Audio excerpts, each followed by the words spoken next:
Welcome to the Aerophone Academy podcast with me, Matt Traum. And I'm Alistair Parnell. Join us each month as we discuss the wonderful world of wind controllers, and you get the very best information and answers to your questions. The Aerophone Academy podcast is the source for accurate information on wind controllers. So make sure you subscribe to the podcast. And while you're at it, why not check out www.isacs.academy and patchmanmusic.com. So welcome to episode 2, everybody. It's really been great to get this podcast started. And we've had some lovely feedback from the first episode, Matt.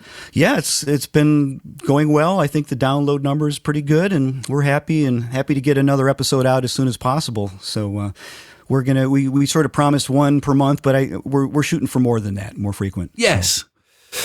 And in this one, we're hoping to have a little talk about some of the different Aerophone models.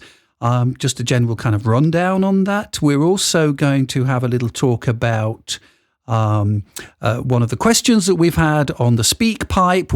For those of you that don't know, we have a thing called a SpeakPipe link underneath in the description of the podcast. You can click on that and you can send us an email. There's an email address down there as well. But if you'd like to be included on the podcast, you can actually send us a voice message, and then we'll play that on the podcast and we'll do our best to answer the question for that as well. So today we've got a question on using drums on the Aerophone, believe it or not. So that's going to be an interesting one. And we're also going to talk about some of the sound packs that Matt's actually written for the Aerophone and how we did some of those video demonstrations and audio demonstrations as well. So there's a lot to get on with. Before we do that, Matt, I mean, any news from you? Have you been looking at anything recently, business-wise or sound-wise? What's been happening? What's new? Oh, I'm always working on new things. I usually don't like to announce them until they're ready because you just never know when they're actually going to be released. But one of the latest things I did was the 2 sound banks for the Korg Mono-Poly soft synth, which is available for Mac, PC, and then also mobile devices. And that's probably one of the newer banks, even though it's been maybe a year or so, more than that since they came out.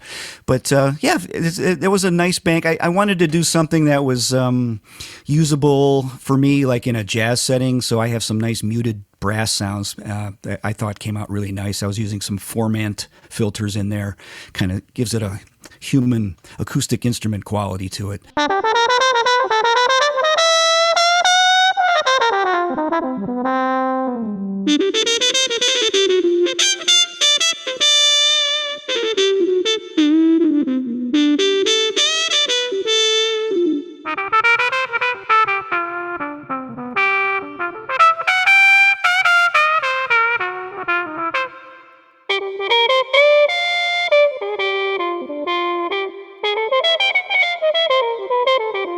And it'll even work on iPhone, right?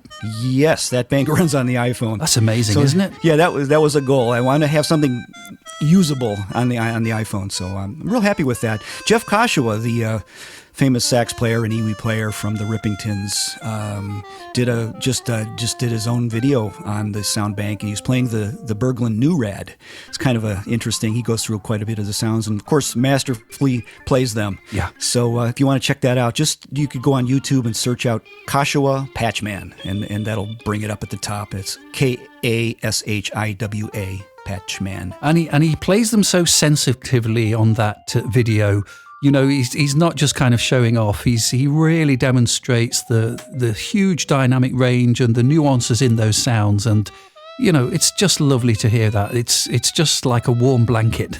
Yeah, I really appreciate that. And that's one of the things I appreciate about your playing, Alistair. You know how to play, within the ranges of patches, and you're not always blasting, and it just sounds very expressive, and that's sometimes a problem with new players. They're blowing too hard into the breath sensors on their wind controllers, and kind of topping out the breath level, because it has a finite level that it stops at. So if you hit that level and all the expression goes away and it just kind of sits there at one volume. There's no place to go. Yeah, that's one of the. You've always done great demos, and in fact, we can. Well, thank you. We can talk about that a little bit too. Those demos that you did for the Roland Aerophone AE20 and AE30.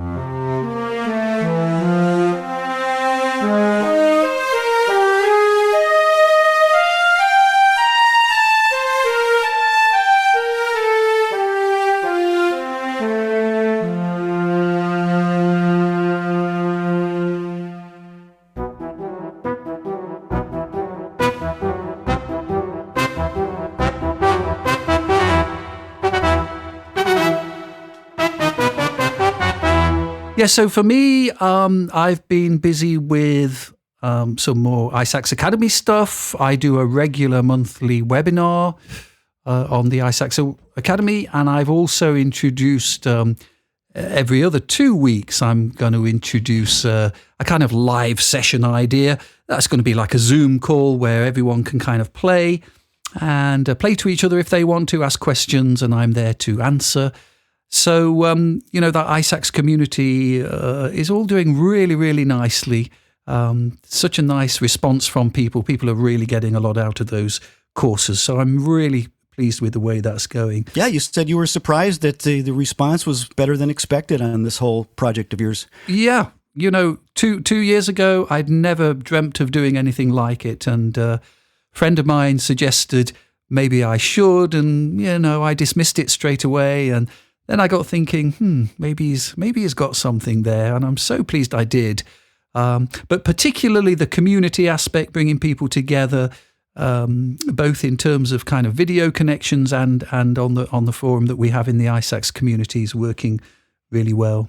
So, well, I can tell it was a lot of work. Oh yeah, absolutely. You put a lot of love into that, and it's really highly recommended. I always point people that call me and they're asking for tips and things, and I generally don't have time to give private lessons or go into much detail on the phone, but I always recommend that they check out the iSax Academy for, if you really want to learn about wind controllers, and not just aerophones, but all of them, EWI, WX, yeah.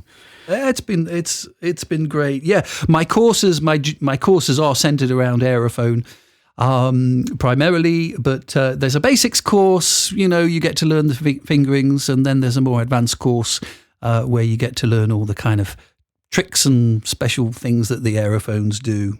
So for sure.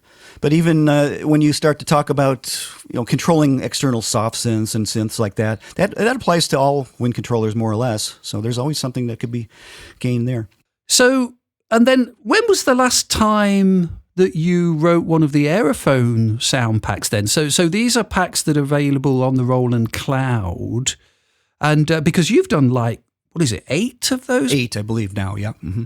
Yeah. Yeah, there's 8 packs of 10 scenes each. Yeah. And each of those scenes, we have to keep in mind, can be layers. So some of the woodwind sections and brass sections, string sections that I did have several parts, and those most of those parts are going to have new tones in there as well, which could be separated out and used as solo instruments. So you're really getting 10 scenes, but it's almost like 10 multis. They used to call them multis or performances, where you have 3 or 4 patches layered. So there's quite a bit of stuff in there. So that's interesting, because just on Thursday I did a live stream for the iSax Academy.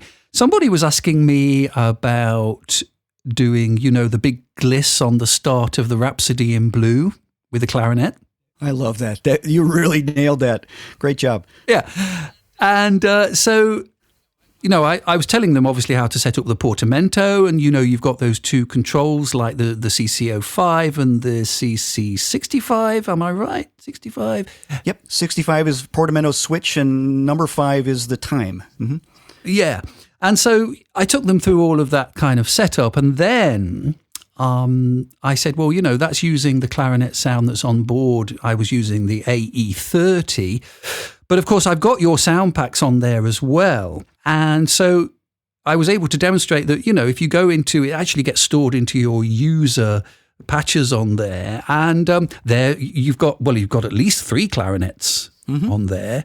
And there's some nice variation there. And I think it was the clarinet, the second clarinet one that you did, the classic clarinet 2 or something. Mm-hmm. Anyway, that's got a nice warm sound to it. And so very easy just to switch out the stock sound into your sound. And then, you've got a whole variation on your clarinet sound as well.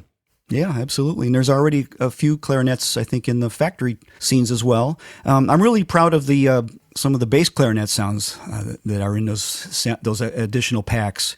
So I would recommend people check those out. I love the sound of a bass clarinet. It's one of my favorite instruments of sound timbres of all time.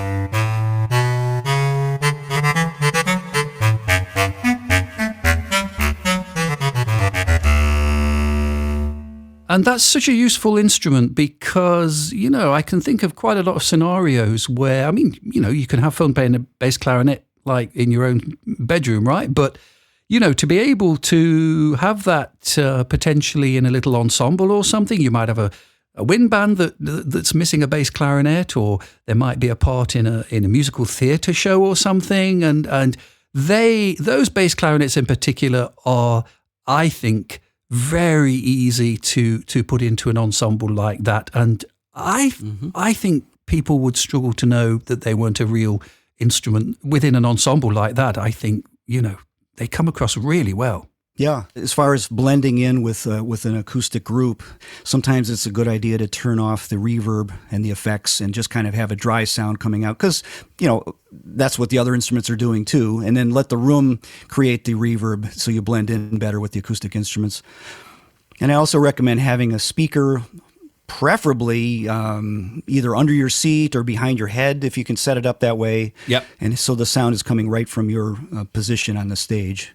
That makes a big difference too when you're trying to blend with acoustic instruments, I think.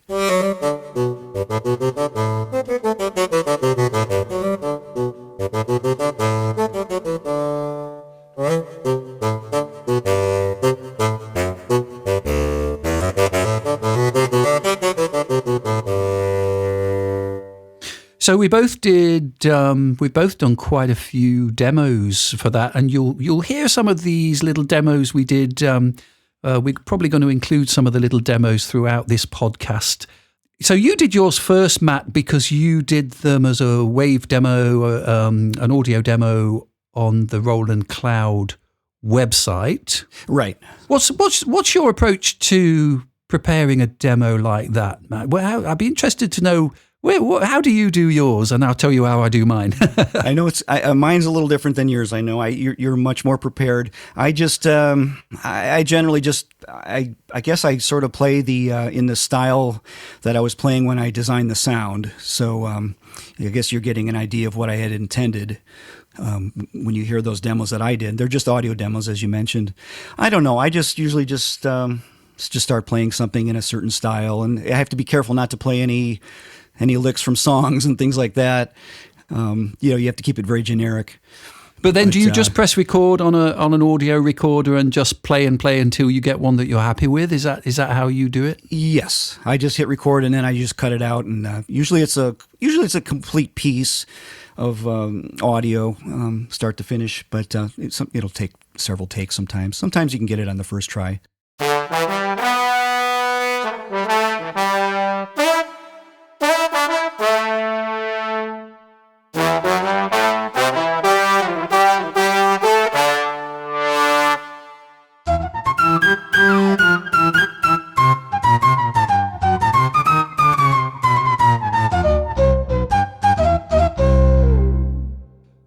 And do you sometimes find yourself having to kind of get a bit of new inspiration from somewhere or something? Because, when I try and do it like that, it's easy to get in a bit of a rut with what you're playing, right? Like everything's in the key of E flat.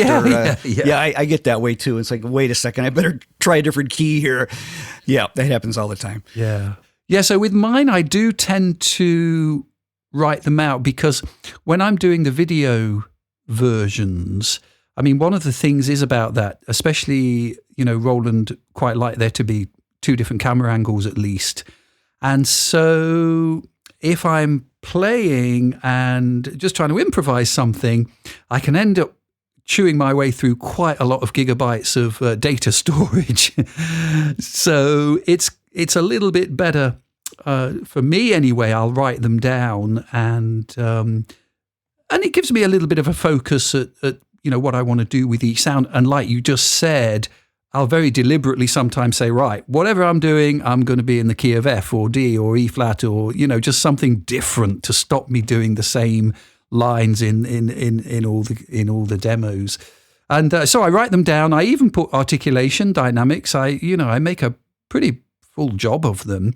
And then when it comes to filming them, I pretty much can play them. Of course, I'll do several takes, but I'll pretty much know what I'm after with each one.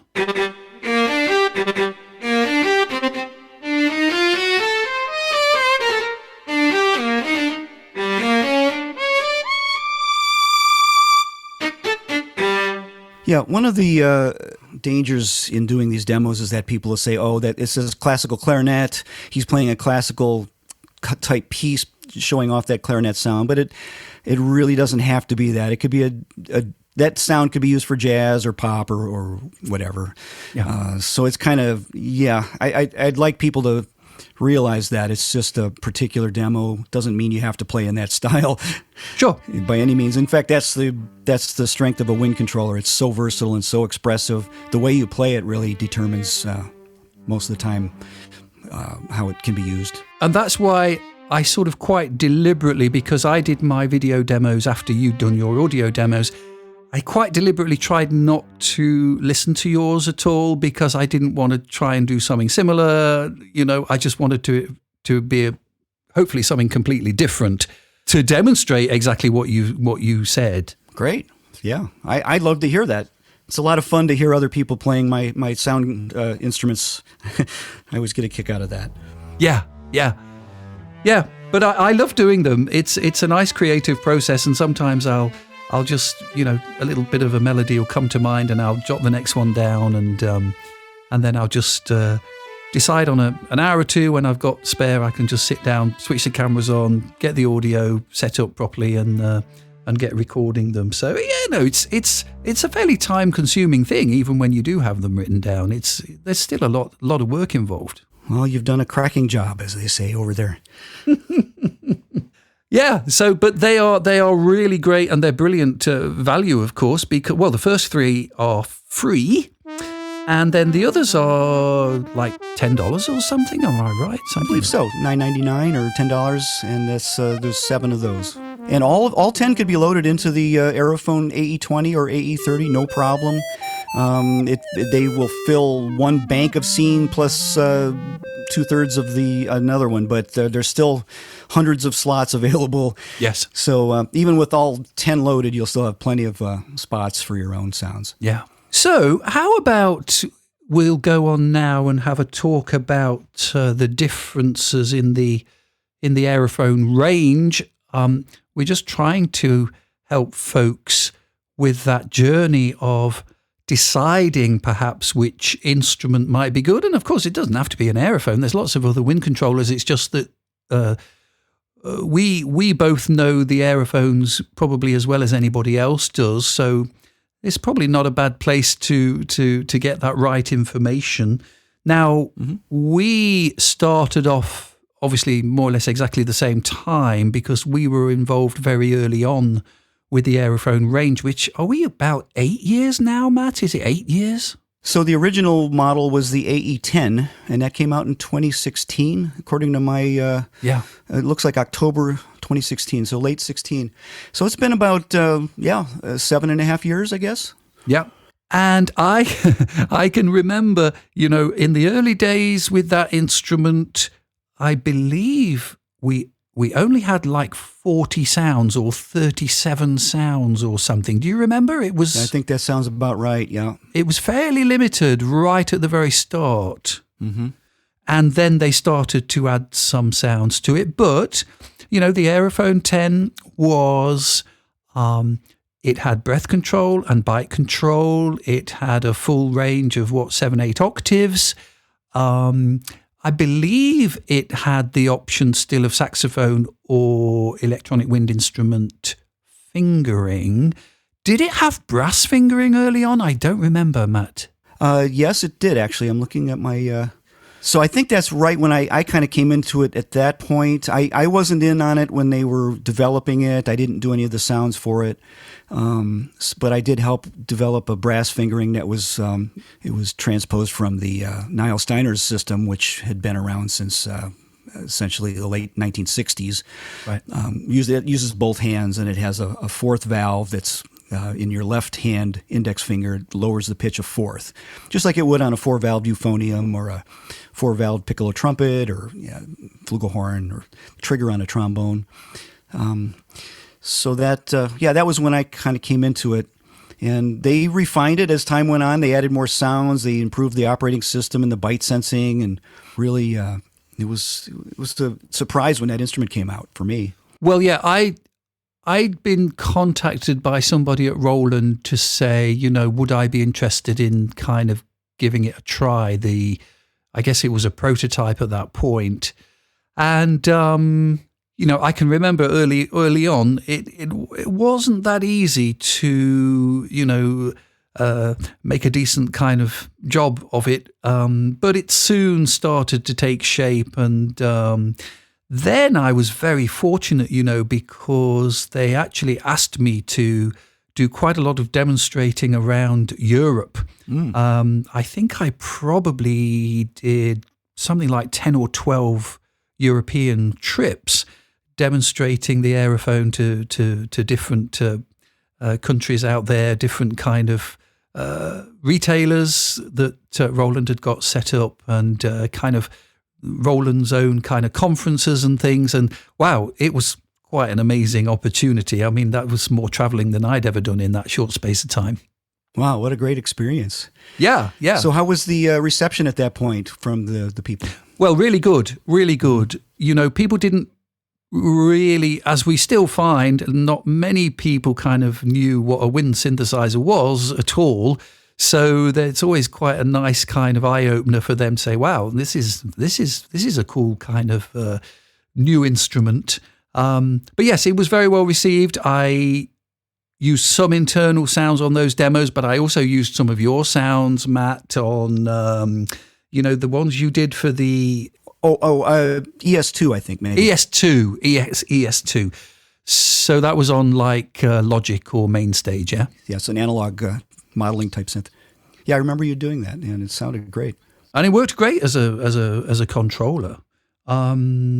So that was the first iteration, but of course now that's been discontinued. Am I right? Correct, I believe so. Maybe a year or two ago. It's been a while now. 2022, I think it went out of production. Yeah, but it had its built-in speakers, it had its 1/4-inch out. You could run, there was no Bluetooth on that one, but you could run out by a USB cable into a computer computer. Mm-hmm. And so you had a lot of flexibility. It worked very well as a controller. I think there were some limitations in the byte sensor in that first instrument, but things improved as they went on. They got up to about version 3 on the software, and by that time it was getting a pretty nicely playable instrument. Yeah, it dramatically improved with the firmwares. There were some major firmware upgrades. Really did. And the byte sensing was something I actually did help them with, and offered suggestions to get the EWI type vibrato working, with the right feel. So that was probably the hardest part, was getting that vibrato sensor, the byte sensor, really working well. And finally they got it going. But there were some hardware, just the way it was designed hardware-wise, there's only so much you can do in software to get it to a certain level. I mean, would that be worth just explaining to the listeners, just in case they didn't understand what the difference is between, say, a sax byte setup? Because this applies to all of the Aerophones, with the exception of the Mini, because the Mini doesn't have a byte sensor. So it might be worth just filling them in on what those differences are.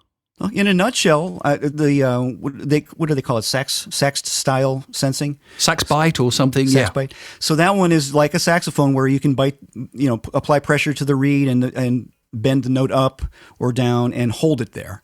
And then there's the E-wind. I think they call it E-wind. Okay. Yes. So that type of sensing it still responds to your jaw, but it automatically centers back to the center pitch. So as you wiggle your jaw, you get a really nice vibrato that you can control the depth and the speed of. But if you were to bite and hold the reed tight, it'll come back to the center pitch no matter where you're at in the pressure that you're applying to the reed. So it's just another way of doing it, and some people prefer one, some people prefer the other. Which potentially saves you that embarrassing thing of playing out of tune, right? That's right. That was it's always in tune with the E-wind type sensing. Yes. Yeah. Yes. Whereas with the other one, with the sax sensing, you do have to kind of calibrate where your nominal pressure is, and then center it and make that the center. It's almost like pulling the mouthpiece out a little bit and pushing it in on a saxophone. You're adjusting for where your center is based on your preferred pressure on the reed. Yes. And it can take quite a bit of setting up. And if anybody is lost on that, there's plenty of my stuff on YouTube. Absolutely. Highly recommended.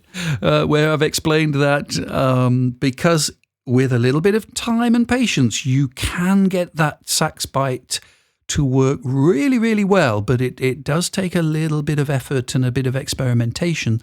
But the E-wind setting is brilliant, and I still switch between the two. Sometimes, it's just nice to be able to kind of relax with that E-wind bite setting, and you just can trust it 100%. It's very responsive, it's very sensitive, and it works great, so it's nice we've got the options. Another thing I liked about the AE10 was the joystick under the right-hand thumb. That was a very useful feature. I wish they'd kept that in the other models, actually, because I thought that was great. Yeah, it had 4 directions to it, up, down, and side to side, and each of those directions, I think, could be programmed. That's right. Each one could be a different, It's very powerful. That was great. It was great. So the next Aerophone, if we go, let's go in order then from the smallest to largest now that we've got on offer, because the order was kind of strange.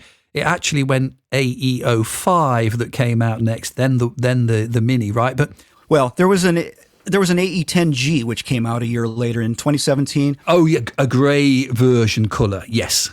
It was, and then there was another one that was really kind of, you don't see too often. It was a red and black colored model that was, I was told was made for the China market. Right. And that was I actually have one of those. It really looks cool. It's red and black, looks like a Ferrari, really cool. But anyway, so there were 3 different colors of the AE10 model. And then, like you say, the AE05, I believe, was next, right? I think that came out next, yes. That would be 2018. Uh-huh. July of 2018. So shall we talk about the 5 next? What do you want to do? Do you want to? Yeah. Why don't you give us an overview? Okay, well, the 5 was, again, they came straight out with that graphite grey or black colour, didn't they? Because I think they did well with the Aerophone 10, the grey model was I think quite sought after, the white model was good, but I think a lot of people wanted the darker colour. Mm-hmm. So now this was a smaller instrument with a slightly more limited range of notes. The thumb keys on the back only had 1 octave up and 1 octave down. But it was a nice compact instrument. I think built in there are 11 sounds on the Aerophone Go. They call it the Aerophone Go. It's a little confusing. It's the Aerophone Go. It's also called an AE05. But then, of course, sound-wise, you've got all the sounds that are on the app, because there's a specific app for the Aerophone Go, the Aerophone Go Plus app, which is absolutely free. And I believe, it started off at about 50 sounds. I think the list has been growing of those sounds. And then they added also Bluetooth to this now. So now this has got Bluetooth, and it's actually got a very decent bite sensor on it. In fact, I believe it's now that became the default byte sensor, and it works very, very well. Yes, it was completely redesigned the way it physically senses the read. And because of that, they were able to do even better sensing. And so, actually, the Aerophone AE05 is a great controller if you're just looking for a controller. The built-in 11 tones that are inside, there's 4 sax variations, a flute, clarinet, violin. They're okay. They're okay for practicing. I wouldn't consider them professional in any way. No. But it's a really good controller for a USB if you want to plug into a computer or a laptop and control via USB. There's no MIDI output on that instrument. It's all USB or Bluetooth as far as control. But it has all the keys on it. There's all the saxophone fingering in there. You're not missing anything. And it's got its built-in speakers again, which I know people have talked about this before. Now, I wouldn't want to use those in performance. I mean, I have seen sometimes people, play the Aerophone with a little speaker against a microphone or something. That's not the way it was designed to be used. So, but they are really useful if you're just kind of warming up or something, or maybe you're in a rehearsal room or, backstage or something. Oh, I agree. It is just nice to turn the switch on and play, and not have to find an amp to plug into and a cable and then plug the amp in. And so, yeah, I definitely agree with you, though. None of the speakers in any of the Aerophones are really high fidelity by any means, but they're great. They're useful for practicing and checking things and stuff like that. Yeah. But boy, the sound coming out of the audio line outs is phenomenal. Big, huge difference. So I always encourage people to not judge the instruments by the speakers, because absolutely, even the headphone jack sounds tremendous. The other thing about the 05 with the application, I think a lot of people don't realize that you can actually dig into some quite in-depth settings on the application. There's quite an in-depth MIDI settings page on that application. So you can go in and you can change some of the CC messages and things. And it's got sort of different breath settings and things. You can do a small amount of that from the instrument itself. But within the application, there's actually quite a bit you can do. And as you said, Matt, it actually makes a really good little portable a controller. Certainly, if you want to plug it into something like an iPhone or an iPad or into your computer or something, it's really useful.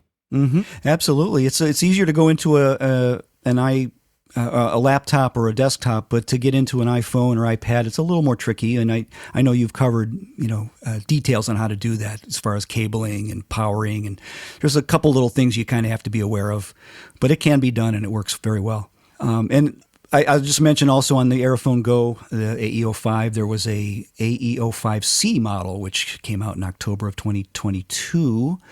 I guess it was targeted at the Asian/Chinese market. It had a pearl white body. It had more sounds in it too, apparently. I've never actually had one of those, so I don't know the details. I know it had a second bank of 12 sounds that had some Asian instruments. Okay. Did you know that? I wasn't aware of that. No. Yeah.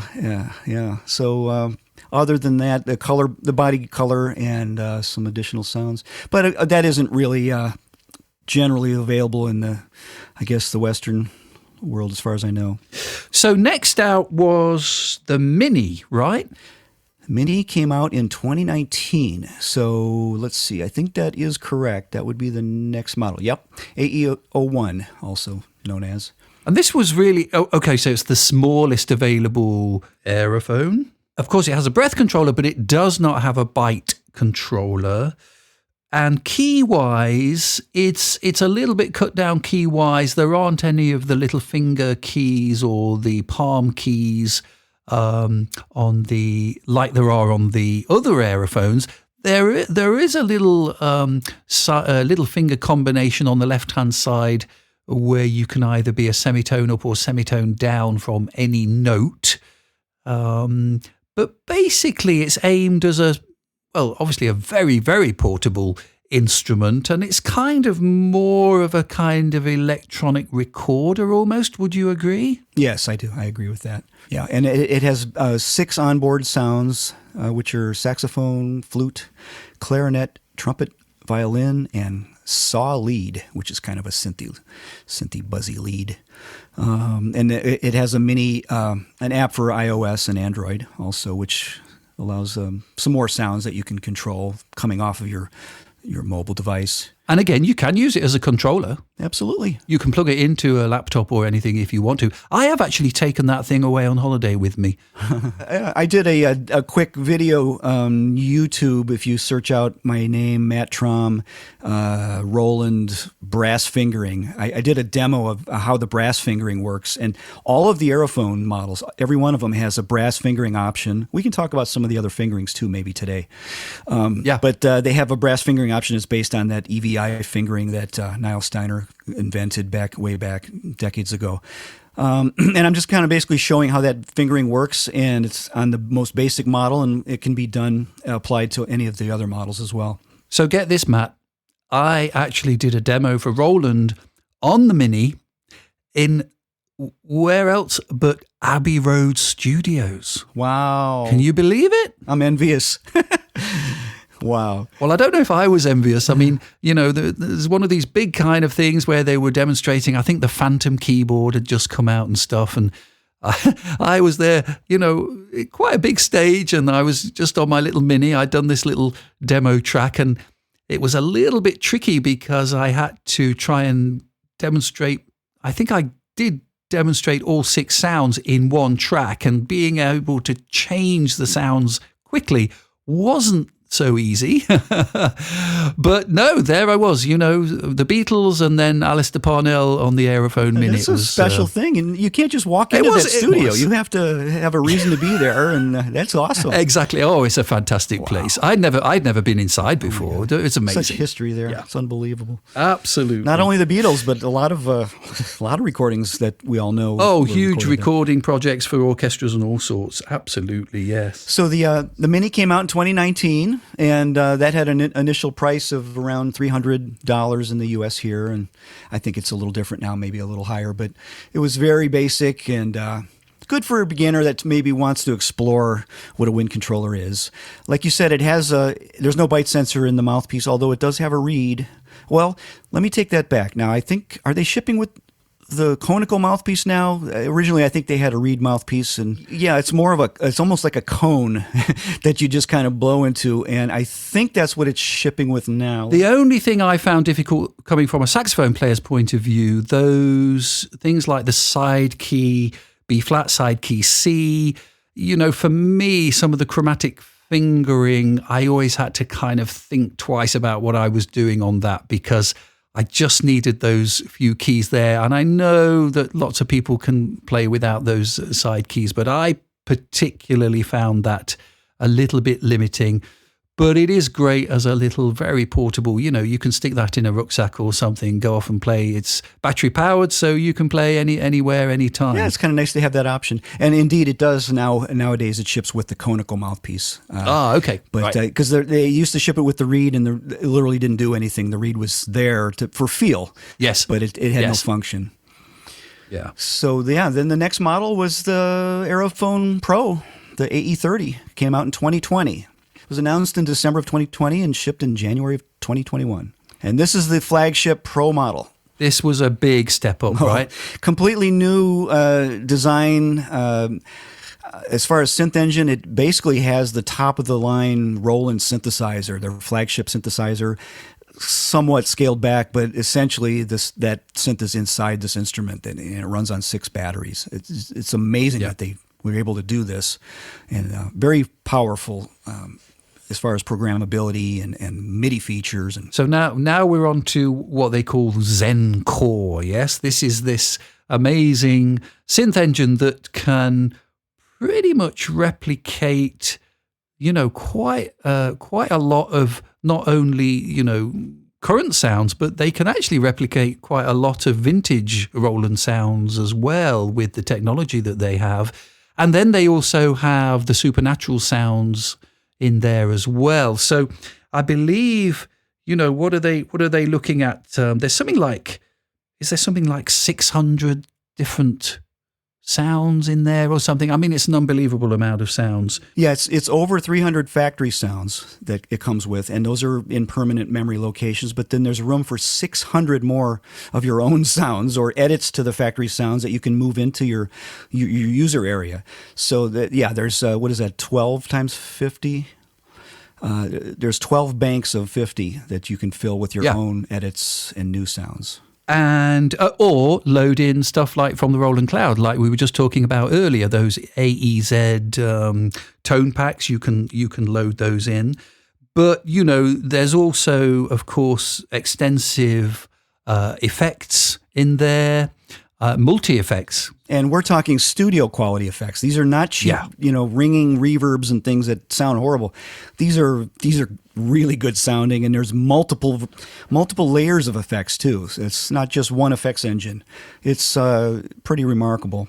It has legacy MIDI out, so it's proper 5-pin MIDI out that you can plug into anything with MIDI, as well as having USB-C out, which can take MIDI, but it can also do audio if you're plugging it into a computer. You can't do audio out on the USB-C into something like an iPad, but you can do it into a computer. Yeah, where do we start? So the flagship AE30, it has all the, like you say, the multiple synth engines in there, which can go anywhere from realistic layered sounds, solo sounds, to completely out analog modeling. So you can get those EWI 4000 type sounds also out of it, as well as the realistic violin, trumpet, trombone, whatever you're looking to do. A nice OLED to screen on there that you can see parameters, multiple fingering systems. There was something else I wanted to mention. We've got the extra controllers, of course, Yes, because we've got the thumb pad, which is a sort of rubberized pad, a sort of pressure sensitive. Also the thumb lever, and something that none of us knew about early on when the instrument first came out, it's got a motion sensor. Yep, and the motion sensor, I think we mentioned in the last podcast that you can it'll sense the height of the instrument as you lift the instrument up and down, or if you rock the instrument to the left or to the right. Those motions can be assigned to various things like panning the sound. I think I use that technique a little bit in some of the section sounds that I did for the Roland Cloud. Whereas if you tilt the horn to the right, it'll pan a little bit to the right. If you have a pair of headphones on, you can hear the effect. It's really kind of neat. It's subtle, but it's almost like you're moving the instrument in the room, as you're playing it. And like you say, the pressure sensor for the right-hand thumb, it's pressure sensitive. So the harder you push, you can send more of maybe a growl sound or whatever you want to assign to that. And then there's the lever on the right-hand thumb also, which is a pitch bend wheel up and down, similar to the Yamaha WX5. Yes. And WX7 had that as well. And in terms of the synth power, I mean, it takes a little bit of understanding, but Roland call each of their sounds on the Aerophone a scene. Now, a scene is actually a kind of container, if you like, for other smaller parts of the sound. So as far as you correct me if I'm wrong with this, Matt, I'll try and explain it as quickly and easily as I can. A scene can actually have up to 4 parts inside it. And you can layer, up to 4 different sounds if you want to. Now, within each of those tones that are in there, each tone can be made up to 4 partials. I believe I'm using the right terminology. So the way that goes out is effectively you could play a sound that would have 16 different sounds happening simultaneously. That gives you an idea of how powerful the synth engine is on the AE30 and on the 20. Yeah, they have very similar synth engines. We'll get into the AE20 in a moment, but it's incredibly sophisticated. It's a lot to get your head around. You don't have to do that if you don't want to. There's a whole lot of, there's over 300 factory sounds in there. You just turn a dial and call up a sound, and you can see the name right there on a nice display. So you're not guessing, you're not seeing a 2-digit number and wondering, is that my trumpet or is that my, when you're out playing a gig, that's the last thing you want to do is have to refer to a chart and try to figure out what sound is going to be next. Imagine performing where people are watching in concert, or you're in a Broadway type, theater production or something, and you need to know exactly what you're doing. So that display is invaluable, and to me, it's worth every penny having that. And the other thing, of course, which the 30 has, this was a more recent update on a firmware update. It's got the ability basically to load samples into its memory space as well. It's a little bit awkward because at the moment the procedure really requires you to have a phantom keyboard or know somebody that does have a phantom keyboard. I'm lucky enough to have a phantom keyboard as well. And, you can even do something like load an audio loop into one of your scenes. So I've got sounds on my Aerophone where I can trigger an audio loop, which can be absolutely anything that I want. It could be a human voice, a whole backing track. It could be whatever you like.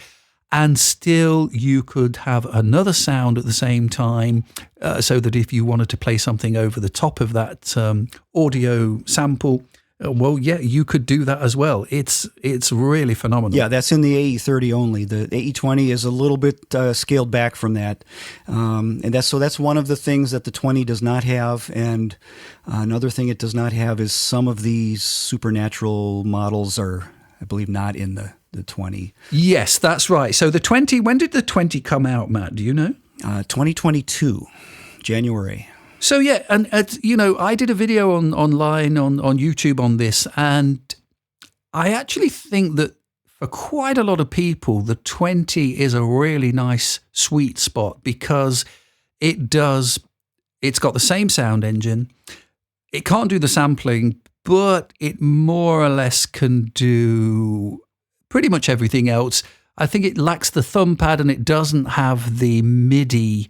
The legacy MIDI, 5-pin MIDI in and out, doesn't have that. And the motion sensor also is not in there. And the motion sensor. But the most important, the sound engine, the controls, the fingering, it's a slightly lighter, slightly smaller instrument with the same bite sensor and breath sensor. I mean, I think that offers really good value for money. Oh, absolutely. And you can still control external synth through USB, either into a laptop or desktop or an iPhone. There's ways to do that through USB, even though you don't have the MIDI, the 5-pin legacy MIDI jack. It still has USB-C out, so you can connect to your computer or your iPad or whatever you want to do. And yeah, like you said earlier, it's just got slightly fewer supernatural sounds. Again, I think for the majority of people, there's still going to be a huge amount of choice in there, and you can still load in those Roland Cloud sound packs. At the moment, the AE20 is the latest model from Roland, and it's also $550 less than the flagship AE30. Yeah, so you've got to think quite carefully. Are you going to want that extra for the AE30? I mean, some people who always want the flagship, right? And so I can understand some people would really like the 5-pin MIDI out. If they want to plug straight into a synthesizer or something, that really does save a few headaches. That's right. If you wanted to use the AE20 with the legacy MIDI synthesizer, it can be done. What you need is a USB host device. It's a little box that converts USB into a MIDI signal and has the 5-pin output. And that actually acts, that little host device acts like a computer, essentially. And it sort of tricks the Aerophone into thinking it's connected to a computer. And then on the other end of that box has your 5-pin MIDI out, and there you go. You're able to hook up to your old synth modules just like you would with older Wind controllers that had the MIDI output built in. So I think I'm right in saying that in terms of a company offering, a wide range of choice, I don't think at the moment any other company is offering that choice that Roland are doing. Am I right? That's right. Yeah, Akai has the EWI series, and they have the EWI Solo as current and the EWI 5000. And actually, those are the only two models from Akai at the moment. I believe they discontinued the EWI. Well, they have. The EWI USB is discontinued now. So, absolutely, it's a great set of instruments, but you do need to do your homework if you're thinking about getting into an Aerophone. There's plenty of stuff online. You can find plenty of information on Matt's website as well, because Matt can supply those. I think you can supply any of those to people in the US. Is that right? Oh, absolutely. Any model to any U.S. customer here. Yep. And I don't want to give you extra work, Matt, but I'm pretty sure that you're quite open to a conversation if people want to have a little bit of advice which one they should choose or which one might suit them. I think you're open to that. Is that right? Of course. I want somebody to get what they really want and be happy. So I'm happy to find out what your needs are and try to get you the right instrument. And of course, I set them up and upgrade the firmware and test everything so you can be assured that everything's going to work out of the box and you'll have a good experience from day one. So we said earlier that we now have this thing called a SpeakPipe. And in fact, interestingly, our very first SpeakPipe is a question about drums, and particularly about how we used the drums in our theme tune that you hear at the beginning and end of all of our podcasts. So let's hear what the question is here. Hi guys, my name is Jake from Seattle, Washington. And first of all, I just wanted to congratulate you guys on the new podcast. I really like your work. My question was about maybe going in a little more in depth about the composition of the theme. Specifically, I was wondering about the drums and percussion on the theme, and I know that it was all recorded and played using the Aerophone. And I just wondered if you guys had a system for how to memorize the fingerings for each of the drums, since, percussion's not really, a lot of percussion's not within the 12-tone Western system. So I just kind of wondered how, or if you have a system for learning to work with percussion using a wind controller, and also about how you guys maybe recorded the track. What kind of software you used and how you guys collaborated together. I'd be interested to learn. So, thank you. Great questions. This is exactly why we wanted to do the podcast, right? Because we want people to ask us questions and hopefully we'll do our best to answer. So you actually recorded the drums. Do you want to go first on that, and then I'll add whatever afterwards? Yeah, so I got some tracks from you, and I just dragged them into Logic, Apple Logic, as audio files. And then as far as the drums, they basically, I believe they sort of follow the General MIDI drum format, which has been around since the early 1980s, I think, or mid-80s.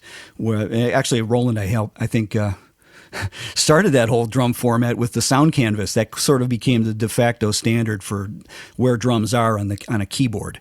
So anyway, when I was doing the percussion, I think I laid down, I did them sort of part by part. I didn't do the whole drum track at once. The first thing I did was a ride cymbal, and I just kind of played that as a drummer would play with his hand all the way through the track, a ride cymbal, just kind of get the feel. And then I added a sidekick, or not a sidekick, a side stick, snare drum, kind of on the beat. And that was a separate track. And then a third track, I did kick drum, just kind of following where the bass was and adding some punches there. And then the congas, there was a conga part on there. You kind of, like I say, I just do them separately. I don't try to do the whole drum track at once. I think that would be impossible to try to do. So then on the conga track, I figured out where was the mute conga here, and the open high conga here, and the low conga here. And just, I had, I think, maybe 4 conga sounds in my head, and I knew the fingerings was whatever, C sharp, D, E, and I just kind of played between those 4 chromatic notes on the wind controller.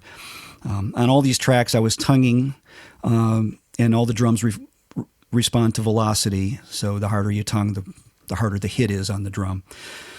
So it was, I think, about 4 tracks of drums on that. And so, Jake, maybe to answer your question about how we might learn where those sounds are. So just to put you in the picture, there are something like, there are roughly kind of 90 different percussion sounds on each one of the percussion scenes on the AE20 or AE30. Now, the thing I would suggest you do, if you go on the Roland website, you can download the tone list there, which goes through all of the different sounds, but then there's also a drum kit key assign list. And I started off with this many years ago, as Matt says, because I had a Roland Sound Canvas, and I suggest what you could do if you do have a MIDI keyboard. It might be better for you to play around on the MIDI keyboard and find out which notes trigger which instrument. I don't think there's any way you can edit the position of those individual sounds. But for instance, pretty much all of the kits will start in the same way. That I always take a reference of C1, which varies between keyboard a little bit sometimes, but on my standard 88-note keyboard, that is not the lowest C on my keyboard, it's the next one up, actually. And that's what starts to get me a bass drum. And then from there, it's pretty much laid out in each kit in the same way. You've got a bass drum on the C. Make sure you're not transposed. The bass drum is on a C. Then you'll usually have a couple more semitones where you've got either a variation of the kick drum, and then you've got a snare usually on like the D or E note. You can sometimes have a cross stick on there as well. Then the next notes, F, G, A, and B, are usually tom-toms. And the black notes there, where the F sharp, G sharp, A sharp would be, they're usually your hi-hats. Now, that's a very kind of general setup to begin with. That's where most things start off in the General MIDI. After that, there's lots and lots of different instruments. And, you know, I think most of us will probably do this. We end up kind of playing a chromatic scale until we find what we want, and then we use it. Is that the way you do it, Matt? That's right. I just, like I say, with the congas, I had to find out where are those notes. Okay, it's a D sharp, and an E. And all I do is think about those 3 notes, and then I record that conga track and move my fingers and, try to do something that sounds like a conga, somebody playing congas might sound. And then I'll move on to the next one. And here's my ride cymbals. And there might be a couple ride cymbals. There's little variations. There's one on D sharp, and I think there's one on F above it. And you could play those 2 together, varying between the 2 as you're playing the track, and you'll get a little variation in there. It sounds more realistic. But it helps to narrow it down and just separate it. Sometimes you can do the kick and the snare together because they generally don't play on the same at the same time. So you can go back and forth and get a nice feel with that. And then oftentimes if you're playing a hi-hat, you get the F sharp, like you say, F sharp, G sharp, A sharp. Those 3 notes give you the closed, the middle, and then the open hi-hat sounds. And you just work on those 3 notes and don't do anything else. And if you fiddle with that for a while, you can get a nice sounding hi-hat track. So, Jake, I don't think anybody remembers where all of those instruments are. We just start off with the basic few. So for me, it's C, F sharp is the closed hi-hat, and D is the snare. So you could actually play C, F sharp, D, F sharp, C, F sharp, D, F sharp, C, and you'll get a basic kind of rock rhythm going there. That might be a good place to start, and then you can start getting some funky sounds out of your drum kit. But it's fun to do, but it takes practice. It's fun, and it's a whole other type of playing. You're not playing a scale or anything like that, so it's another way of playing a wind controller. You're actually just triggering single sounds on a note. So yeah, you're not thinking scales at that point. Great. Well, I think we can probably wrap this one up. Matt, it's been another interesting episode. And again, everybody, if you could make sure you follow us, you subscribe to the to the podcast. Please spread the word if you can. If you want to spread it with your friends online or Facebook or whatever you do, that would be very much appreciated. Now, before we go, we like to give you something to go away and listen to. Matt, do you want to go on yours first? Sure. Another one I like is my buddy Judd Miller, Judd Miller, and he's a great guy. One of the top EVI players in Hollywood. He did a whole bunch of soundtrack work and album work back in the day, and still doing some work out there. And he's an EVI player, so he's a brass musician. And the track I like of his, it's a live recording that was done outside at a high school luncheon, I believe. And he was just playing with the trio, and I think it's recorded on a little mobile phone. Not a great recording. There's some distortion in it, but the musicality of it is phenomenal. And it's Judd Miller's playing Jimmy Webb's Wichita Lineman, the old classic song, beautiful song. And if you want to find it on YouTube, you can search out Judd Miller playing the EVI Agora High School. That's AGOURA High School, Munch Madness, MUNCH Madness. And we'll have a link up on the podcast website as well, so you can just click it. But that's a beautiful piece. It really is. It inspired me to do my own version. I did a version of that on my YouTube channel probably 8 or 10 years ago now, playing the Akai Iwi. But it's just such an inspiration to hear that track. For sure, check out Alistair's version too, because he's equally as beautiful on that. Great job on that. So for me, I'm going with a Yellow Jackets recording. I think you mentioned this actually not long ago. We were having a chat. They did this album with the WDR Big Band. Now, I'm going to embarrass myself. The Westdeutscher Rundfunk, I think that's something like you. I'm not even going to try it. The WDR Big Band. If you type in Yellow Jackets and WDR Big Band either to Spotify or on YouTube, you'll find it there. There's lots of great tracks on there, but check out The Red Sea. If any of you follow the Yellow Jackets, of course, it's the great Bob Mincer playing the Akai Iwi on that. And there is a version that the Yellow Jackets did of the Red Sea, but this is a particular arrangement that I believe Bob did himself that includes the big band as well. It's fantastic. Anything of Bob Mincer is going to be great, of course. Is that on his Iwi 4000? Yes. Because I just want to put a little plug in here. If you're hearing Bob Mincer playing an Iwi 4000, you are hearing the sound bank that I created for the Iwi 4000 that's available to anybody. It's volume 1 for the Iwi 4000, and all the top players are playing it, using it.